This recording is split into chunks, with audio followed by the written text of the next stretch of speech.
A big hello to my YouTube family. Welcome to Diva Classes. This is Divya Vadvani, your BST teacher. Today we'll be studying chapter 13 of Business Studies for class 12 ISC, and this is Emerging Trends in Human Resources. Okay, HR की field में कुछ trends हैं जो अब बहुत ज़्यादा सुनने में आए हैं, तो उसके बारे में वील स्टडी टुडे, जिसमें ये चीज़ें आपके सिलेबस में हैं.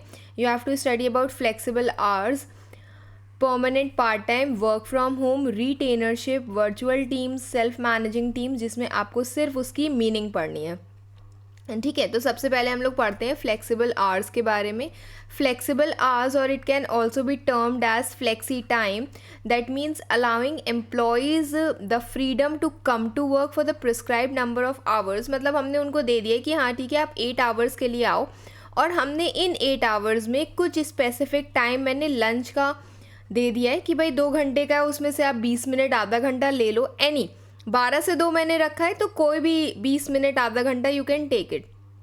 ओके, और मैंने कुछ इसका कोर टाइम रखा है कि हाँ इस टाइम पर तो सारे एम्प्लॉयज़ शुड बी देयर, वो स्पेसिफिक टाइम होता है. उसके अलावा यू कैन मैनेज कि आपको इन अ डे 8 आवर्स वर्क करना है. ठीक है, तो each work day consist of common work period usually 4 hours. मतलब कि एक स्पेसिफिक 4 आवर्स तो आपको काम करना ही करना है, उसको हम कोर आवर्स बता देते हैं यहाँ पर. तो फ्लेक्सिबिलिटी बैंड है अराउंड द वर्क पीरियड. जैसे कि जो कॉमन कोर वर्क पीरियड है, सपोज करो that is 10 to 2, that every one should be present there. आप मॉर्निंग में हो सकता है जल्दी आओ, हो सकता है बाद में आओ. The office actually opening at 7 AM and closing at 6 PM. ठीक है, बहुत ज़्यादा जल्दी सुबह आ जा रहे हो तो यू कैन लीव अर्ली, बहुत लेट में आ रहे हो तो you can leave last by 6 PM. जितने भी एम्प्लॉयज़ होते हैं वो कॉमन कोर पीरियड में जो होते हैं वो प्रेजेंट होते हैं वहाँ पर, and they are free to choose कि जो बाकी वर्किंग आवर्स है, मेन 8 घंटे का अगर समय है तो मेन 4 घंटे जो कोर पीरियड है उसमें तो आप हो, बाकी 4 hours you can choose your as per your own convenience. ठीक है, तो इससे बेनिफिट्स क्या होते हैं, even though this is not in your syllabus, but हाँ ठीक है, सिर्फ जानने के लिए, so that you can understand the topic more, you can understand it कि वर्क लाइफ बैलेंस बना रहता है. You can go and have your own life, live your own life. Reduced commuting time होता है बहुत ज़्यादा, मतलब you don't have to be in the office. Then working parents के लिए it is good. Reduction in absenteeism होता है कि इंसान परेशान नहीं हो रहा होता है, अपने अकॉर्डिंग टाइम को मैनेज कर सकता है. It attracts diverse talent, and there is increase employee autonomy, वो अपने अकॉर्डिंग डिसीजन ले सकता है.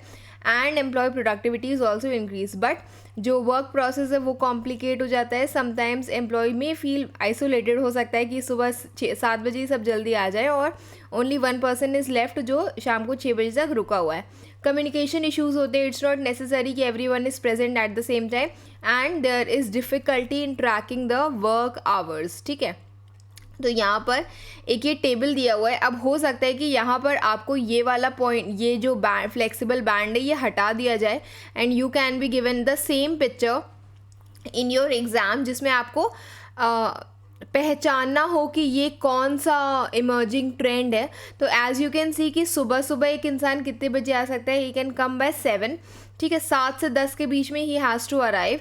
Now this 10 to 2 is core period, ये आप देख सकते हो, एंड 2 से 3:30 is core period. Lunch break जो है वो 12 से 2 के बीच में 2 घंटे का नहीं है, you can take any 20 minutes of it. ठीक है, एंड जो इंसान जैसे मान लो कि 10 बजे आ रहा है तो they will go at 8, last by 8. जो 7 बजे आ रहा है they can go any time by 3:30, after 3:30. तो ये जो डिफरेंस है वो यहाँ पर दिखाया जा रहा है कि हाँ लास्ट जो फिनिश टाइम है दैट इज़ 8 PM. अगर आप जल्दी आ गए हो सुबह तो you can leave early also. ठीक है, ये समझने के लिए था. Then next concept in this is, next emerging trend in this is permanent part time, जिसमें कुछ ऑर्गेनाइजेशंस जो होती हैं वो full time members of 8 hours ना रखने के बजाय what they do is to make people part time employed. ठीक है, ऑन अ रेगुलर बेसिस वो उनको एम्प्लॉय. परमानेंट पार्ट टाइम मतलब कि वो रेगुलर बेसिस पे, ऐसा नहीं कि कहीं एक दिन में एक सेशन के लिए वो आ रहे हैं या सिर्फ थोड़ा सा काम करने के लिए आ रहे हैं एक हफ्ते में, इट्स लाइक कि वो वहाँ के रेगुलर मेंबर्स हैं, बस उनका जो टाइम है मान लो 2 आवर्स है, 3 आवर्स है, तो this is permanent part time. In other words some और ऑल द, ये द है, employees work on part time rather than on full time basis. ठीक है. देन इसी में ही the advantages disadvantages are given just for you to understand कि greater flexibility रहती है, आप चीज़ों को अपने अकॉर्डिंग मैनेज कर सकते हो, एक्स्ट्रा इनकम मिलती है and you can pursue your other interest as well. There is eligibility for benefits जो आपको नहीं मिलते हैं, दिस इज़ अ डिसएडवांटेज. ठीक है, you are not eligible for further benefits क्योंकि आप वहाँ के फुल टाइम मेंबर नहीं हो. Possibility of less income is there. Then fewer advancement opportunities are there क्योंकि obviously you are not the full time member of that particular place. Next is work from home. That ये जो concept है ये Covid के बाद से लेकर के बहुत ज़्यादा इमर्ज हुआ है, as you can see in bigger cities. ठीक है, जहाँ पर स्पेशली दिस टेलीकम्युनिकेटिंग में टेलीकम्युनिकेशन में you can take the example of this Jio and all, जहाँ पर people work from just because कि दे आर द वंस जो बहुत ज़्यादा हाईली प्रोफेशनल होते हैं, they can go and work from their own home as well with the use of their own personal computers. There is network, there is communication devices जैसे fax machine और you can say webcam है जिससे हम communicate कर सकते हैं directly. And instead of doing work from traditionally that was done in the office जहाँ पर इन पर्सन एक इंसान को होना था, तो इट्स नॉट नेसेसरी कि अब वो चीज़ हो. तो यहाँ पर एम्प्लॉयज़ जो है they can work at home on a computer that is linked to their office. मतलब कि एक ब्रांच है जिसमें जैसे बैंक्स में यू कैन सी कि they have to come to the office. तो यहाँ पर इन जनरल कुछ कंपनीज होती हैं जिसमें ऐसा it's not necessary. Telecommunicating is more, as you can see examples in Bengaluru, ये सब चीज़ें बहुत ज़्यादा कॉमन है, बहुत ज़्यादा दिल्ली बेंगलुरु में बहुत कॉमन है. ठीक है. रिसर्च ऑर्गेनाइजेशंस और सर्विस एंटरप्राइजेज में जहाँ कुछ बना करके नहीं बेचना है वहाँ पर these things are very much common. This is how things are done in work from home. Okay, next is retainership. Retainership को आप एक और नाम से भी जान सकते हो, that is known as outsourcing. ठीक है. रिटेनरशिप क्या होती है कि वी आर एंगेजिंग और retaining an outside expert to perform a specific task for a specific time period. हमने एक टाइम मतलब कुछ core you can say core business activities हैं वो मैं खुद करूँगी. ठीक है, that I will do on my own. कुछ बिजनेसेस होते हैं जो कोर बिजनेस एक्टिविटीज़ अपनी खुद करते हैं. सपोज करो मैन्युफैक्चरिंग हो गई, डिज़ाइनिंग हो गई, उन्होंने खुद किया. अब मान लो कि उनको यही जो प्रोडक्ट है, सपोज शूज़ है, उनको क्या करनी है, उनको एडवर्टाइजिंग करनी है. तो वो खुद तो पूरा ऐड नहीं बना सकते. लेकिन इट्स नॉट नेसेसरी ना कि they are good at their मतलब एट एवरीथिंग. तो या तो वो पूरा एक टीम हायर करे अपने पास, तो वो ना करके व्हाट दे डू इज़ कि वो एक आउटर एजेंसी को एडवर्टाइजिंग का टास्क दे देते हैं कि भाई ये मेरे शूज़ हैं, अब तुम इनका पूरा एडवर्टाइजिंग बनाओ.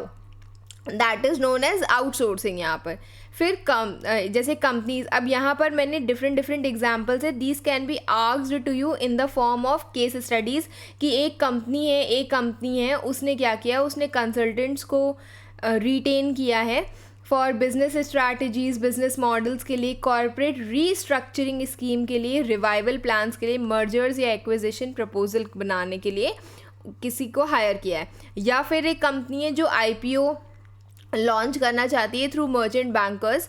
ठीक है, to seek the advice on the size, price and timing of the share issue. ये भी वो खुद से नहीं कर रही, वो बाहरी किसी मर्चेंट बैंकर से करवा रही है. फिर कोई कंपनी है जो लॉ फर्म को उसने हायर किया है सो दैट वो कोर्ट ऑफ लॉ में अपना कोई केस है जिसको वो रिप्रेजेंट कर सके.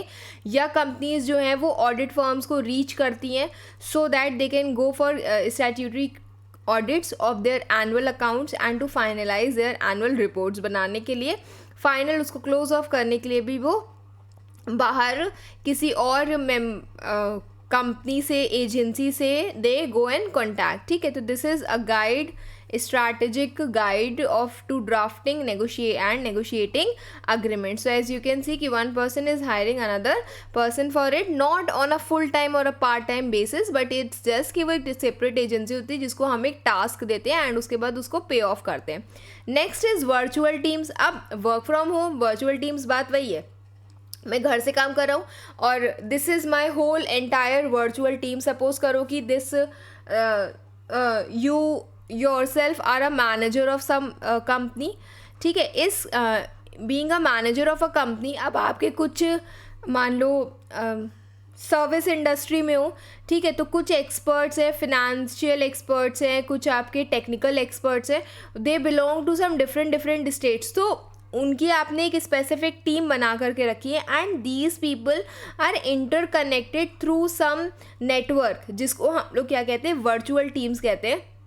इट कंसिस्ट ऑफ एम्प्लॉयज़ जो डिफरेंट प्लेसेस पे वर्क कर रहे हैं, but they are interconnected through information and communication technology, ICT, जैसे इंटरनेट हो गया, डेस्कटॉप वीडियो कॉन्फ्रेंसिंग हो गया, ठीक है, एंड सिस्टम हो गया. तो इसमें मेन फीचर्स इसके क्या बताए गए कि सोशल कॉन्टेक्स्ट कम है, there is less of informal communication as well, आप उनसे मिलते नहीं हो, बहुत ज़्यादा बातचीत नहीं करते हो मिल करके. एब्सेंस ऑफ पैरा वर्बल और नॉन वर्बल वंस भी यहाँ पर नहीं है, मतलब कि non verbal communication related to that gestures, body language, ये नहीं है. पैरा वर्बल बहुत ज़्यादा आपकी टोन, पिच, वॉल्यूम से आपके जेस्चर्स जो हैं जैसे हैप्पीनेस, सैडनेस, ये सब पता नहीं चल पाती है. और तो वर्चुअल टीम्स जो है they have become a global in organisation. As you can see, suppose करो ये आप हो और ये आपकी वर्चुअल टीम्स है, या you have open an educational channel जिसमें आप एक्सपर्ट्स को हायर किया है to make people study different subjects. ठीक है, तो ये सारे जो हैं ये आपके वर्चुअल टीम मेम्बर्स हैं. Then next is I guess the last one, that is self managing teams. अब सेल्फ मैनेजिंग टीम्स क्या होती है, ये होते हैं कुछ 10-15 और 5-10 कुछ एक्सपर्ट्स होते हैं, हाईली एक्सपर्ट प्रोफेशनल पीपल होते हैं, ठीक है, जो टास्क को अपने अकॉर्डिंग मैनेज करते हैं कि उनको एक ऑब्जेक्टिव दिया गया है, अब उसको उस टारगेट को जो है वो फुलफिल करना है. तो यहाँ पर व्हाट दे डू इज़ कि there is some stuff that has come in, ठीक है, they have to do the work in their own clear roles, जहाँ पर वो सेंस कर रहे हैं कि हाँ कुछ टेंशन है, जैसे सपोज करो कुछ चैलेंजेस हैं, अपॉर्चुनिटीज़ हैं, और उसके बाद they bring out tactical meetings, sync कर सकते हैं अपने खुद के एक्शंस को बाकी एक्शंस के साथ. And then there is governance meetings as well, जिसमें they clarify and improve the structures. Okay, फिर है self managing team. Simple words में यहाँ पर लिखा हुआ है, there is small 5 to 15 people of a group of highly trained and self motivated people who perform the task independently. ये जो मेंबर्स होते हैं they take the decisions and solve the problems through consensus. मतलब वो क्या करें, वो self motivated people हैं जिनके पास इंटरडिपेंडेंट टास्क है. मैंने ये काम कर लिया, अब इसका जो बचा हुआ है that you will do because this is your task. ठीक है, तो इंटरडिपेंडेंसी है पीपल में. Then they can take decisions, they can solve the problems through consensus, मतलब कि सबसे कंसेंट लेकर के they solve the problems. And वो होते कैसे हैं या how they work. There is communication, commitment to shared objectives. उनको पता है कि हाँ ये ऑब्जेक्टिव है जो हमें फुलफिल करना है. They are highly motivated and energetic members. They are open and honest communication is there, mutual trust, cooperation and collaboration in there, and there is clear role assignments are also there. ठीक है, तो ये जो होते हैं दे, जैसे work scheduling हो गया, टास्क को एलोकेट करना हो गया, ट्रेनिंग परफॉर्मेंस हो गया, training performance appraisal and quality control, इन सारी चीज़ों पर ये वर्क करते हैं. ये collectively they are held responsible for their own teams overall performance. मान लो कि कुछ ग्रुप्स बने हुए हैं यहाँ पर और हमने इन ग्रुप्स के अकॉर्डिंग इनको एक टास्क दे दिया, इनको एक टास्क दे दिया. सपोज क्वालिटी कंट्रोल जो है वो इनका टास्क है. ठीक है, जो भी आप जैसे ऑनलाइन उसमें देखोगे there is written one thing की क्वालिटी कंट्रोल. तो जो भी प्रोडक्ट्स उनके पास आते हैं सपोज रीसेलिंग के लिए, उनको भी ये लोग चेक करते हैं. तो उसमें भी देयर आर मल्टीपल स्टेप्स जिसमें द थिंग्स आर डिवाइडेड और उसी के according they have to work. तो सेल्फ मैनेज टीम जो होती है they have a good mix of skills and resources that is multi skilled. They can perform very task as per the needs of the situation. Okay, तो self managing teams जो होती है, these are a group of employees जो empowered हैं to make decisions about planning, doing and evaluating their own work. Peers जो उनके main से मतलब सेम पोजिशन वाले होते हैं, they evaluate individual performance and pay is linked to team performance. Peers जो होते हैं इंडिविजुअल परफॉर्मेंस को इवेल्युएट करते हैं और जो पे होता है that is linked to team performance. अच्छा ठीक है, you have also done well, you have also done well. अच्छा ठीक है, now our team has done well, now we will get a good pay. Okay, तो that is about self managing teams. अब इसका ही एक और चीज़ यहाँ पर दी हुई है, जैसे कि how to implement these teams, कि we have communicated the benefits and expectations, we are providing training and support, फिर we are establishing clear roles and responsibilities. उसके बाद there we are creating a feedback and evaluation system, कि अगर हम लोग ने ये किया है तो इसका कुछ रिजल्ट होगा, कुछ स्टैंडर्ड बेसिस होगा. We are creating a culture of trust and then we are delivering the ongoing support and coaching. Okay, so that's it for today. I hope you all have understood the concept of emerging trends in human resources. Almost सब एक ही जैसे लग रहे हैं यहाँ पर, but still ये जब एग्ज़ाम में आते हैं तो ये सेपरेट पूछे जाते हैं आपसे, ठीक है. तो you have to study it accordingly.